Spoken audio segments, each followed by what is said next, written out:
మరొక సింపుల్ రెసిపీతో welcome back to my YouTube channel.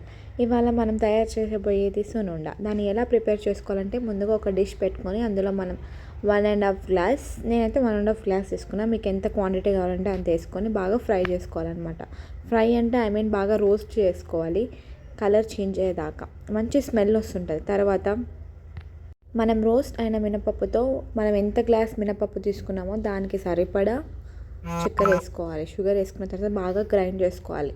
So మనం మీకు కావాల్సినంత ఫ్లేవర్ కోసం యాలకులు కూడా యాడ్ చేస్తున్నాం మేము ఇక్కడ. మీరు కూడా యాడ్ చేసుకోవచ్చు. యాడ్ చేసుకొని బాగా గ్రైండ్ చేసిన తర్వాత నెయ్యి తీసుకొని మీకు ఎంత లడ్డు కట్టడానికి ఎంత నెయ్యి అయితే అవసరం ఉంటుందో అంత తీసుకొని బాగా మెల్ట్ చేసుకోవాలన్నమాట. ఈ మెల్ట్ చేసుకున్న దాంట్లో ఇందాక మనం గ్రైండ్ చేసిన మిక్చర్ అనేది వేసుకోవాలి. సో మీకు ఆప్షనల్ డ్రై ఫ్రూట్స్ ఉంటే వేసుకోవచ్చు అనమాట. నేనైతే మా ఇంట్లో ఉన్నాయి కిస్మిస్, బాదం ఇవి వేసాను. ఇవి ఆప్షనల్ ఉంటే వేసుకోండి, లేకపోతే లేదు. సో బాగా మిక్స్ చేసిన తర్వాత మనకి ఇలా మా అత్తమ్మ ఉండలు కడుతుంది చూడండి. మిగతా అన్ని లడ్డూలు కట్టుకొని ఇలా అరేంజ్ చేసుకోవాలన్నమాట.